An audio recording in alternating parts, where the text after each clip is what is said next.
Iba ni tibiyang ti SMC ti Lawag tay dilaeng kalman ket naijaya ti sumurok 7 Agustot at trabaho kadagiti agsapsapol ti trabaho na idilaeng kalman. And siguro na kini Miss Shea P. Abaya, ti Assistant Manager ti Public Employment Service Office, Weno Peso Lawag. At ay ti 33 alokal na kumpanya ken inem nga employers manipo diti overseas ti nakipagpaset. Iti nasa o job fair. Imbatad na dagiti kang rona na posisyon nga inaplikaran dagiti masiknan. Ket iti sales assistant, cashier, merchandisers ken dumapay manipod apo dito iti local industries. Inawlawag na dagiti matrabaho iti balasi utaaw ana iya jaya ket dagiti agricultural works ken welding iti paghilya na Japan. Dagiti pagsapsapol ti trabaho na sa Kuwait ket adamot iti employer ngay may agsapulit para iti restaurant ken health assistance para mo sa Croatia ken Poland. Kinunanang agbirbirok pa iti Mariano Marcos Memorial Hospital and Medical Center kadagiti speech therapist, psychologist ken nurses. Inay na malaksiliti na yuswat a job fair ket adapay ti na isayang kat one-stop shop. Nakipagpasitan na po iti PhilHealth, Social Security System, Overseas Workers Welfare Administration, Pag-ibig, Department of Migrant Workers, ken iti National Bureau of Investigation. Kaya detalya denggen tayo man dito paset ti interview tayo kini Miss Shea P. Abaya, ti Assistant Manager ti Peso Lawag. Panagkunang apo ket successful med dito yung job fair tayo ta since this morning alas 9 adut nakapilang aplikanten.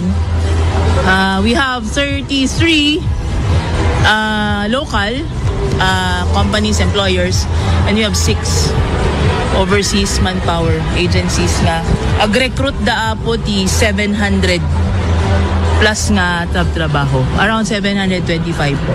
Ano, dagiti nga trabaho mo? Dagiti papalindagon na wayan? First of all, dagiti local industries apo get ranging from sales assistants to cashiers to merchandisers.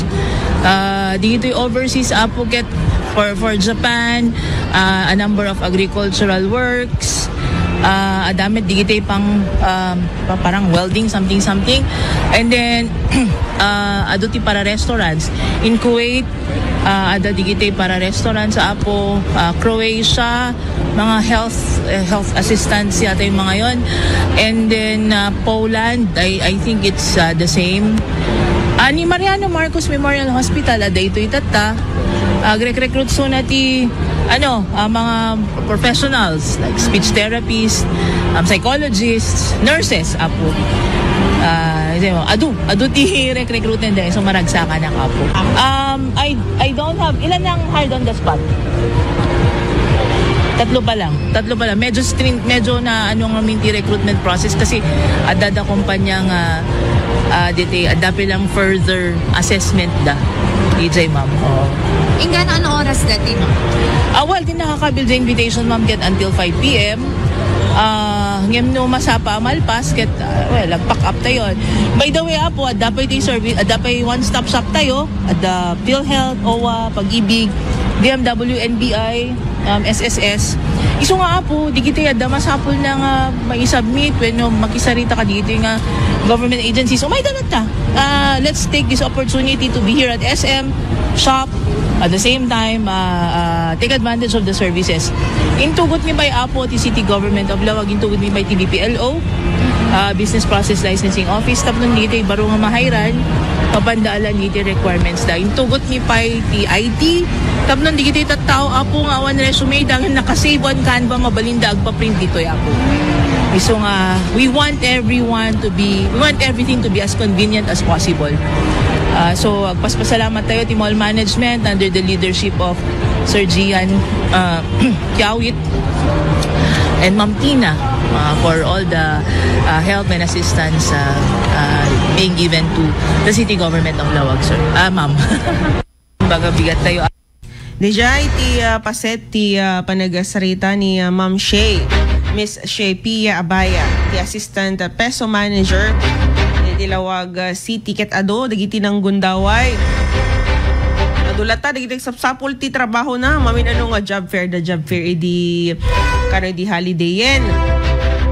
Di Independence Day, di Labor Day, tapos tatamanan. Kasi ti Charter Day, Charter Month celebration. Ket adulata. Siguro akot hantay nga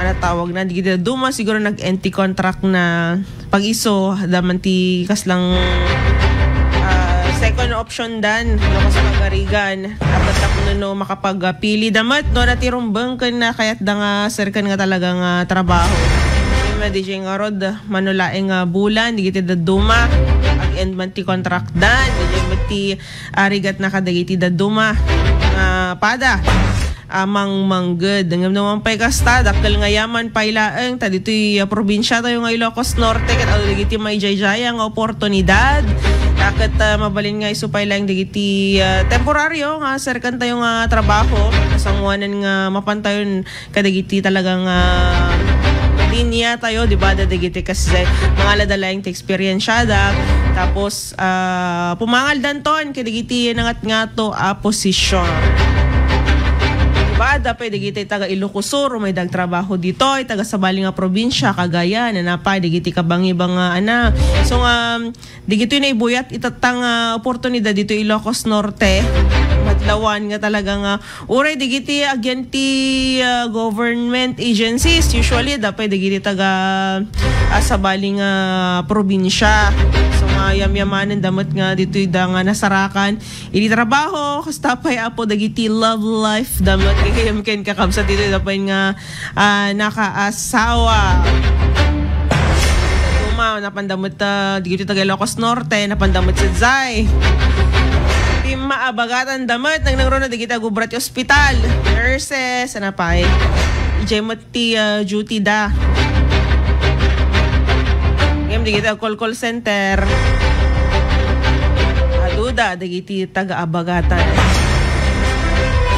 kumusta nga tanti population da last year nadadadagi taga Ilocos Sur nga may agtrabaho dito may damang manggod dito Ilocos Norte